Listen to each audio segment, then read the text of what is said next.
Welcome to Real Flix Reviews. I'm Jonathan Charney. He's James Stevens. Hello. And the guy in the lower left-hand corner is Ryan Preston. This week we review the movie Drive.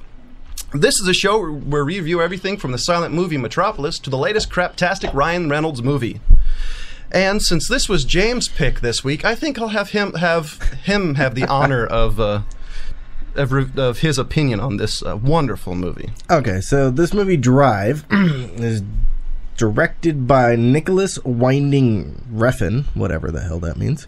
Anyway, and it's also starring Ryan Gosling, who I actually like. I do like Ryan Gosling. So, my biggest issue with this movie is it's a lie. That's it. It's truly a lie. This movie was made last year. It's got like big rave reviews. There's a lot of people loving this movie. Yeah, this movie it was a 2011, but it's also based off a book I found out. Yes, it is based off a book by James Salas. It was made in 2005. Yeah, but the movie is a lie. I mean, Ryan agrees with me on this one. I know he does. Oh, absolutely. No, with the amount of reviews that it got, it was just baffling that I couldn't find more than about 14 seconds of that movie to enjoy. The thing that amazed me is this has an 8.0 rating on IMDb. I mean, that's astounding. Okay, are you guys that should be reserved for the highest, exactly highest praised movies. Okay, you guys ready to get a little pissed off? Yeah, I'll give it a shot. Okay, I've got some snippets of critics' reviews because I actually looked at this 8.0 rating and I'm like, okay, why is this movie getting such high acclaim? There's got to be a reason that I'm missing here. Mm-hmm. So I'm like, okay, I'll give the critics' reviews a few little chances and see what they say. So this is the first one I'm going to read. I'm not going to tell you who these critics are. Aww. But, I mean, you guys can look them up. I think it's out a of little fear bit... of retaliation or what's up? No, I feel it's not... Since we're starting the critic show, we shouldn't actually go and bash critics that are out there yet. I think it should be somewhat that we give them a little respect and not just diss them. I mean, if I really wanted to, I would rip these guys a new asshole that they can do that, take craps out of their head, because that's about all their brain is good for. So, anyway... The first part, I'm going to read little snippets of it, and I want to hear your guys' feedback on what these people are trying to say about this movie, okay? So the first part is, it starts out just like this craptastic movie. Buckle up for the existential bloodbath of Drive, a brilliant piece of nasty business that races on a B-movie track until it switches to the dizzying feel and undiluted creativity. Damn, it's good. You can get buzzed from the fumes coming off this wild thing. Hold on, don't rip that apart yet. I got more coming from this same person. Let's see, where to go. There we go. Okay. Now, this next part, I am so utterly ashamed that this person even brought this up.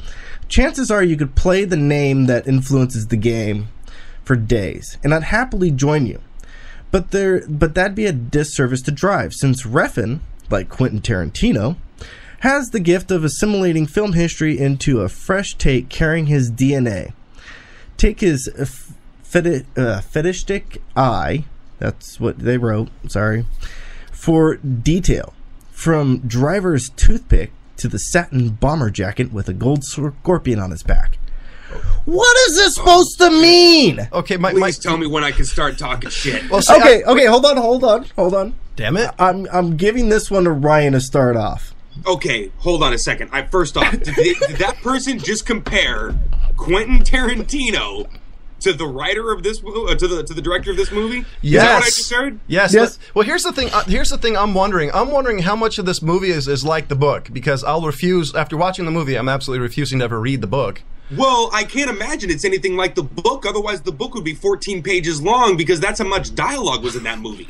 Oh, by the way, my number one complaint was trying to make this, was it like No Home for Old Men or whatever it is, where they had a minimal soundtrack?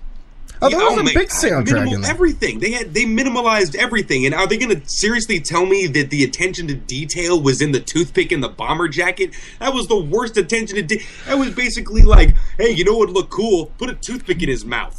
He's not saying anything, so have him chew on something. Okay. Well, don't forget the detail where he strapped his watch to the steering wheel for some reason.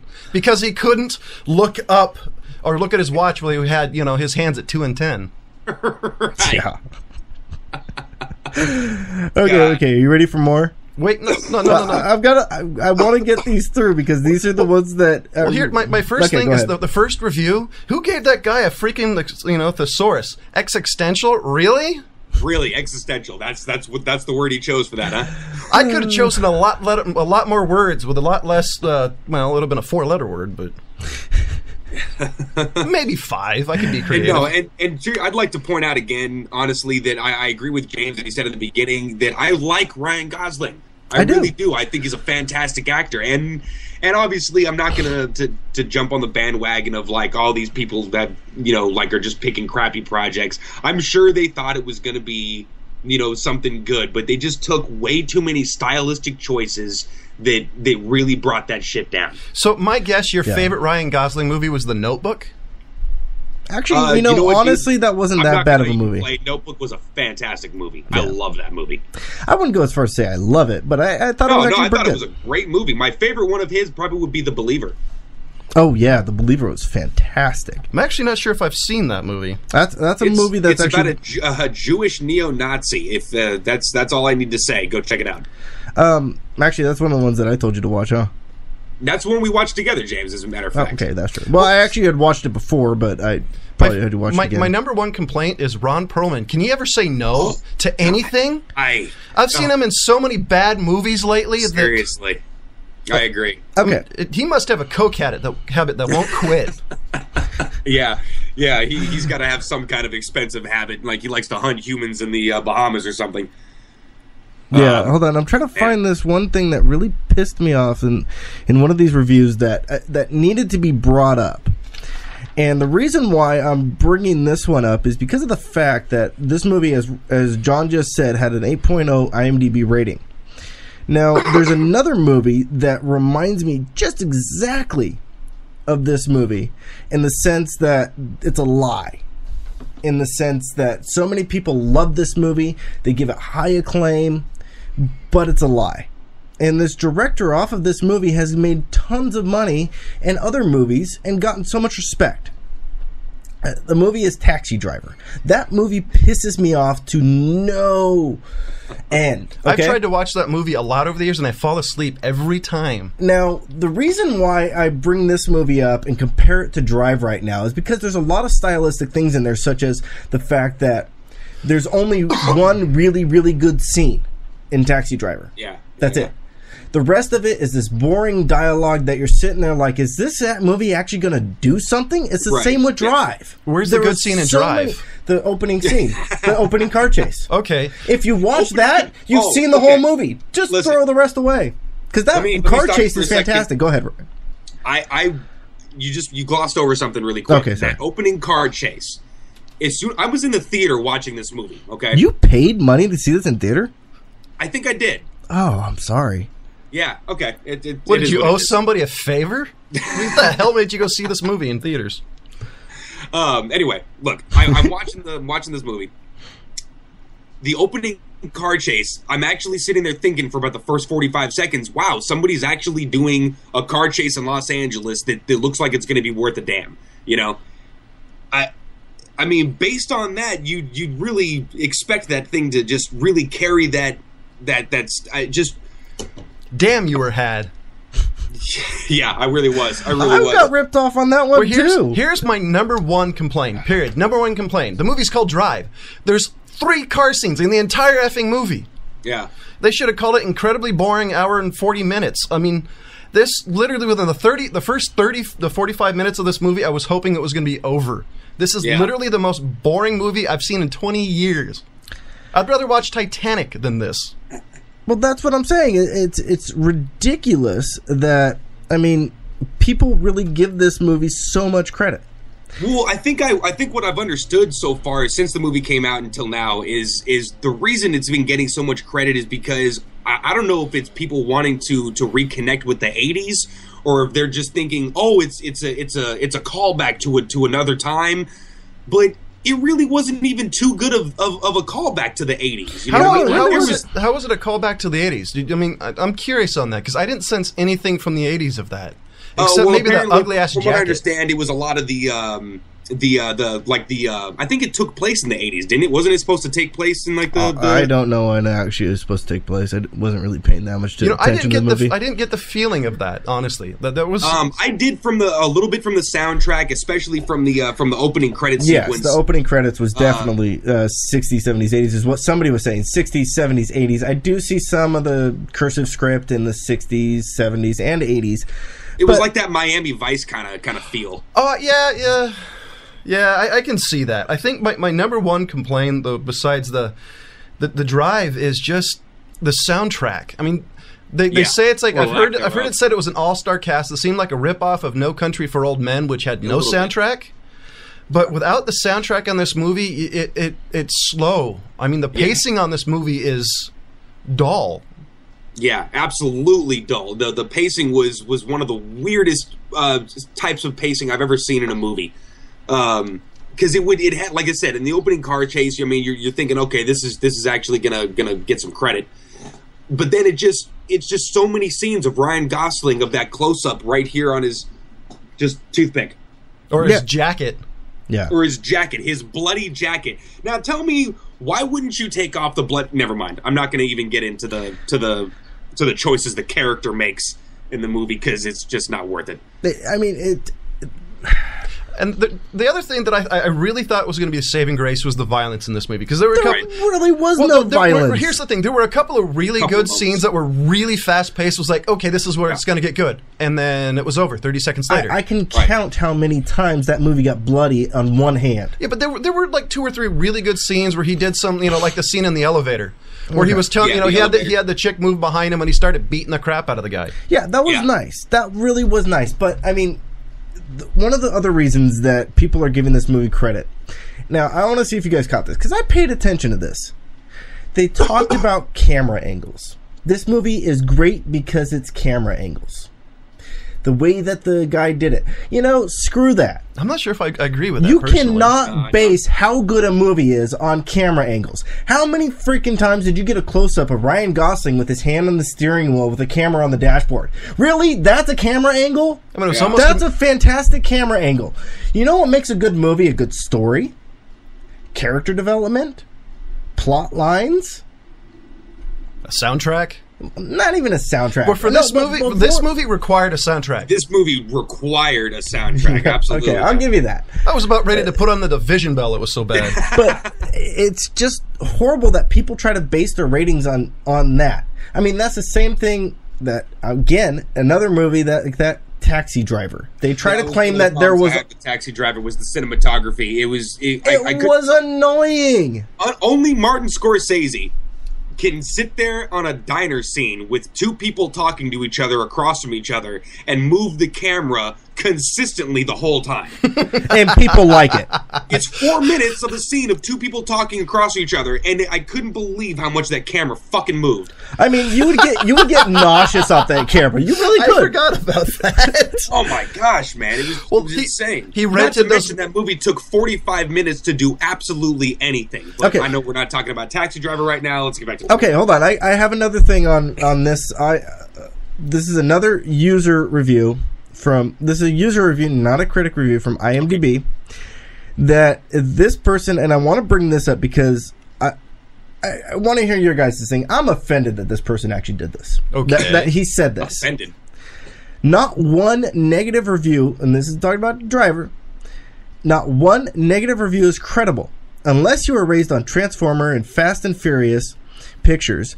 Then I guess you would need more CG, louder music, and bad dialogue so you could understand the film easier. Or maybe you just need more imagery, computerized cars doing spectacular things on screen to hold your attention. What a schlemiel. The fact is, this is a fantastic film filled with great performances, some of the best chase sequences since Bullet.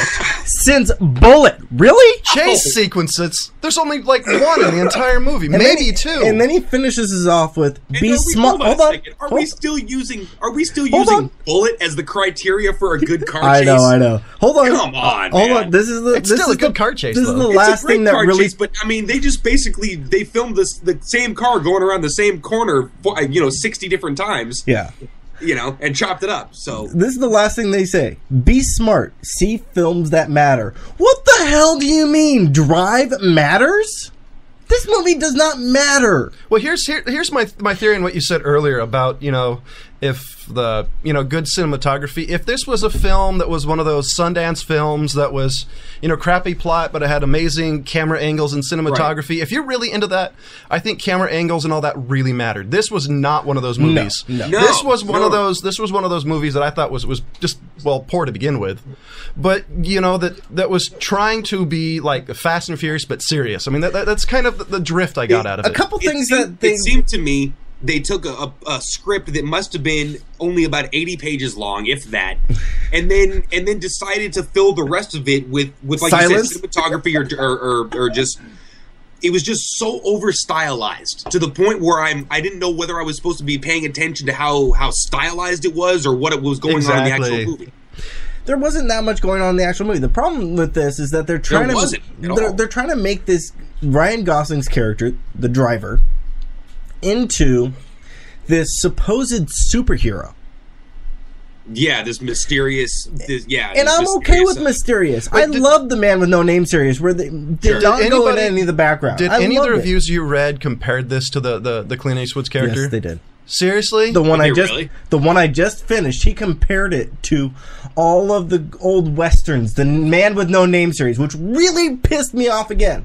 Oh, by the way, because hold on. Damn it. The thing about all the Man with No Name series is they had stories. There was a lot of a base behind everything going on. There was history. There was background. They didn't do any of that in this movie. The only thing that they even compared like some background to was Ron Perlman and the other Jew guy who had these Albert guys. Brooks, show some fucking respect. Shut up, Jew guy. Back coming from a Jewish guy. That's allowed. Anyway, I know they had really great cast. They really did. Yeah, that was another thing that was irritating to me is you have such an incredible cast, which basically means that all of these people read the script and were like, yeah, this sounds like a good idea. I know. And then some jackass tries to compare to Quentin Tarantino, who did the same thing with Harvey Keitel. Oh, man. I mean, he passed the script off, and Harvey Keitel read it and said, I'm going to back you guys. And that's what this guy's trying to compare it to. No! And I'm also offended that some jackass put on there that it's a B movie. This was not a B movie. This does not classify as a B movie. You want to see a B movie, go look up Wicked and Trauma. Those are B movies. Yeah, but Trauma was better than this. Red Dead Zombies was more entertaining than this movie. At least Trauma was actually a little self-aware.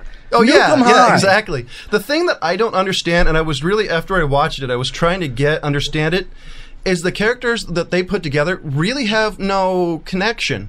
That girl, that woman in there with a kid. He just wanted to get laid. Yeah, well, that didn't really make any sense. How they combined things was really, just was not connected. It was the same way that, I hate to bring up Taxi again, but it's the same way that they connected the characters in Taxi. He had no idea where this 12-year-old prostitute came from. Hey, hop in the back of my car. What the hell? Seriously? You're going to see some 12-year-old prostitute. You're already a creepo. Seriously. It's the same thing with this guy. He all of a sudden sees some little kid. Oh, I'm going to be your father figure. Come with me, little boy. Oh, your daddy's in jail. Here, let me go take care of everybody for him. Yeah. Seriously? And the other thing is, like, they made this guy, all of a sudden, he wants to help that guy out. And they don't even present him as a bad guy in the movie. Then all of a sudden, he wants to help people out. Well, they did present him as a bad guy in the beginning of the movie. That whole car chase scene. I mean, he was transporting people who were robbing a place. Who does that? Bad guy. But that doesn't even make me care about the guy or hate the guy. I mean, that doesn't bring any sort of emotion. The dad or the driver? Okay. I mean, the scene in the beginning didn't really give me any sense of I hate this guy or I like this guy. There was no sense enough for me to have any feeling sort of why this guy was helping this guy out. The only thing I thought was the guy's got skill. I mean, he definitely has skill. That's what the first thing they portray is this guy has skill. I mean, he did all that, negotiated it. Well, they gotta have a reason to call it driver. Yeah, that's the only another thing. thing is like okay, this guy is such an incredible driver. He's got like three actually legitimate jobs. One of them is a mechanic, as a really good mechanic, I imagine. The other one is a Hollywood stuntman.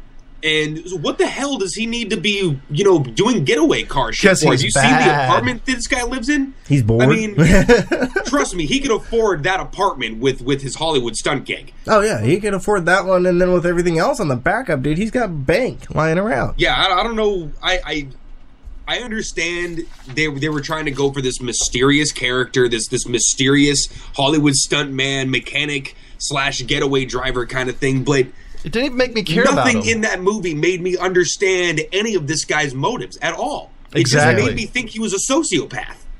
Exactly. Yeah. Especially considering he just randomly beats up people. Very sociopathic. Well, my favorite scene. It's like me when I'm playing Grand Theft Auto. I think that's what that movie was supposed to be. GTA. My favorite random scene is when he busts into that strip club and just starts beating the guy up, and he grabs a bullet and was going to hit it with a hammer. Yeah. Yeah. And that was the one scene I'm like, do it! And it's like, oh, come on. Yeah. What a letdown. Yeah.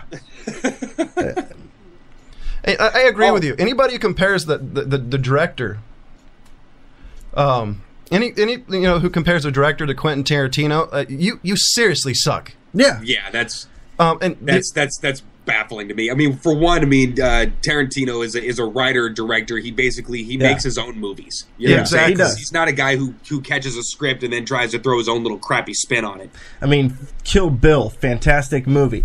Pulp Fiction, great movie. And then you can even throw in the newest one that he did that is a masterpiece, Inglourious Bastards. I mean, that is a full-fledged masterpiece. Okay, Jackie Brown.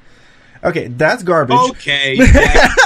Okay. Well, no, but what I'm saying is every director has a bad. Well, no, here's my question. The worst, and in my opinion, Jackie Brown was the worst Tarantino movie. Compare it to The Driver. Which one's better? I would watch Jackie Brown on a marathon style for 3 days. Jackie Brown has an incredible story to it. You know what I'm saying? It does. It might be long and a little drawn out, and the actors are a little crappy, but still, it has a story.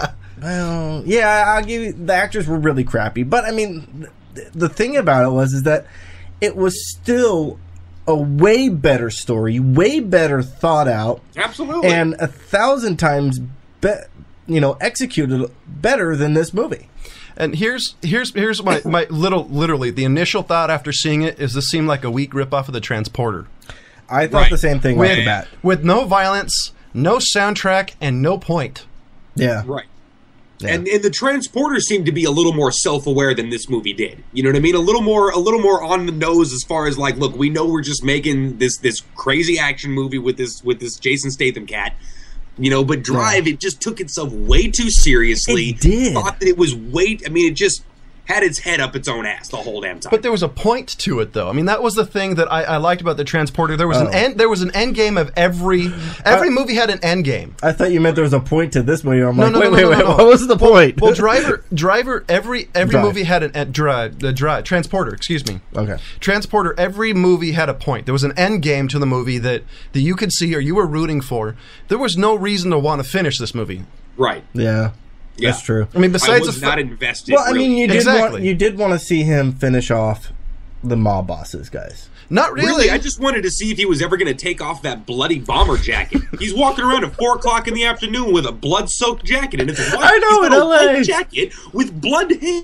Well, not only that, but it's L.A. Who really walks around in the sun when it's probably 80, 95? With a bomber jacket. But the blood disappears. If you notice, it'll be a scene, and the one scene it was there, the next scene it was gone.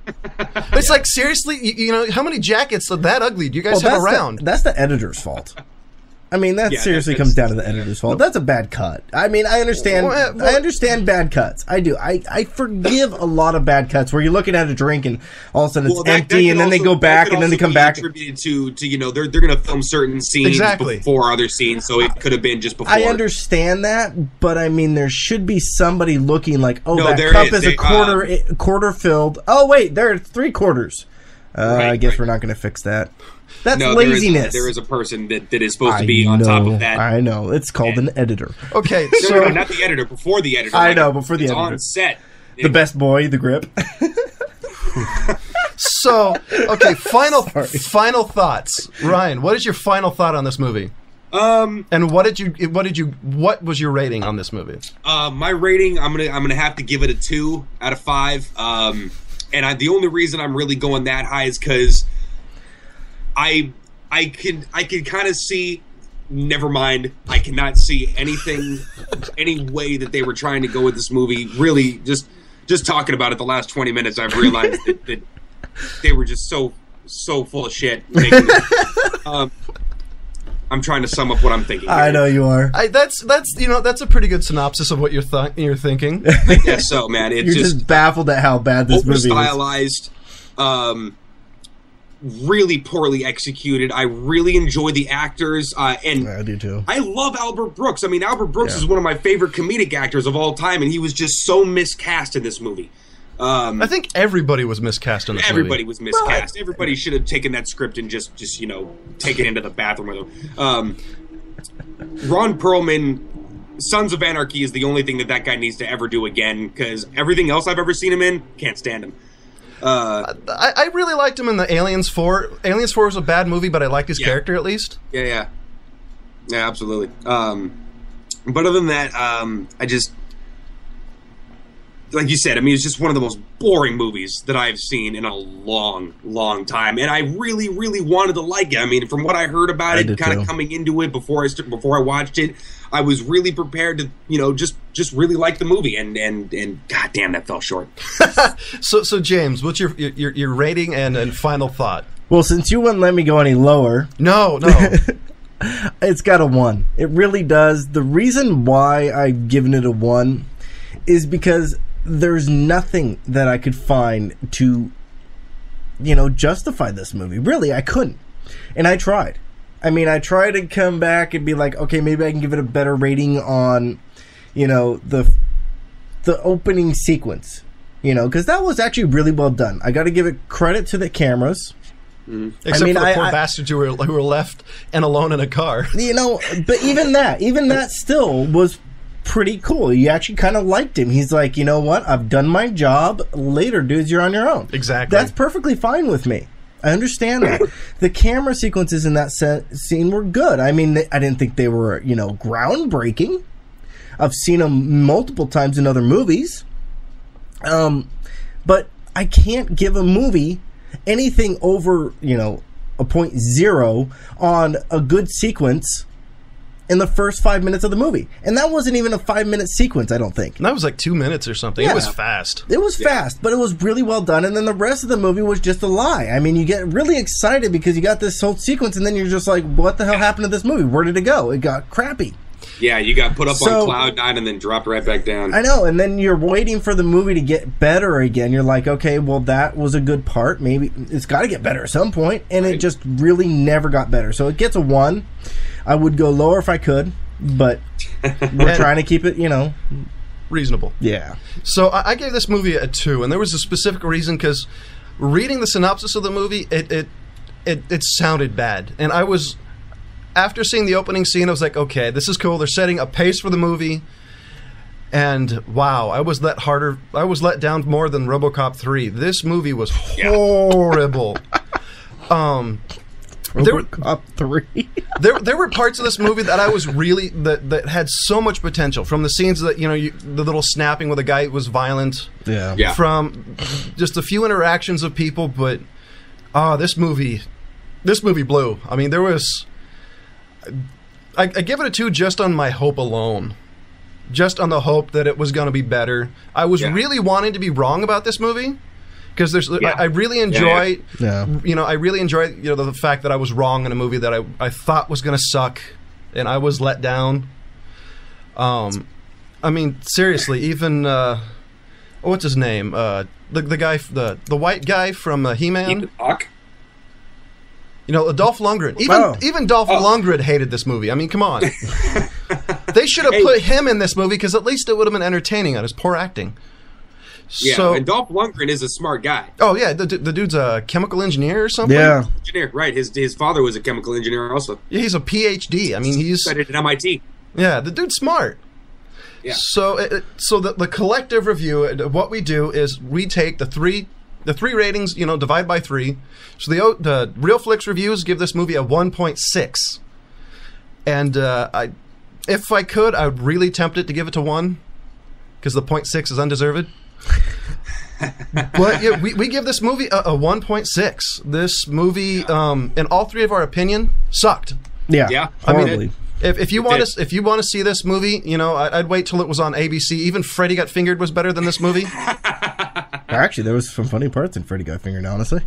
So yeah, I would wait till Again, self-aware versus not self-aware. Exactly. Yeah. I'd watch this on the ABC, one of the alphabet channels. I would not rent this movie. I would not see it on pay-per-view. I would definitely not see it in the theaters ever. Yeah. I'm sorry, Ryan. That was just. I gotta just say that's horrible. Ryan Gosling owes you money for that. Yeah, I'd send you I'd send you the $9 if I could. I mean, seriously, that's horrible. But I don't want to have paid for it either. Exactly. So for Ryan Preston, James Stevens, and myself, Jonathan Charney, I hope you enjoyed the show. And this next coming week is Ryan's pick. So what's your pick for this upcoming week? Yeah, not to put you on the spot. Oh man, yeah, put me on the spot, huh? Let's see. And it better not be as bad as Drive. I'm going to be pissed. Shoot, I haven't really put too much thought into this, guys. Thanks for just really throwing me under the bus. Well, I told you had an hour to think about it. Yeah, we warned you earlier. You did, and I completely forgot since then. Let's see. Actually, do an 80s. Think of an 80s movie. Do an 80s film? Yeah. How about Lost Boys? Oh, my God. Okay, so... Are you kidding me? You said 80s. That's the only 80s movies I could think of at the time. I mean, Goonies. The Goonies. Holy shit. Why would I do that to people? Masters of the Universe. Oh, there we go. Also, are we doing Lost Boys? First movie. Okay, so what's your pick for this upcoming week? I mean, I know, before I start laughing even more. Jesus. Gosh, I don't know. You know what? Since you said it, I say we stick with Lost Boys. Okay. And I'm not looking forward to watching it again because it's been 20 years since I've seen it. God, you know what? Neither am I. It's been so long since I've seen that movie. I don't know. Oh man. So, the next week's movie is Lost Boys, and that's Ryan's pick. So blame him. Yes, look forward to it because these are vampires that do not sparkle. Oh dear God. Oh. Well, that's one benefit of it. Like I said, for Ryan Preston, James Stevens, and myself, Jonathan Charney, I hope you enjoyed this week's show. Thank you, guys. And if you have any more information, or movies you'd like us to see, please write us at. Please write me at john@theogt.tv or go to our website, theogt.tv, and leave a comment on this week's episode. Have a good day. Hi, this is Rob Charney with Old Guy Tech TV, and I want to talk to you today about Windfall. Windfall has 2 outstanding offers for you to take advantage of. They have their 12-week business-only ad for just $60. That's just $5 a week. You're not going to find a better deal anywhere. Windfall has a rewards program like no other, a real windfall. Give us 5 and your ad is free. So refer 5 people or businesses and you get your ad for free. Visit Windfall on the web at www.shopthewindfall.com or call 530-621-1698. Everybody needs a windfall. Thank you, Windfall. See you soon.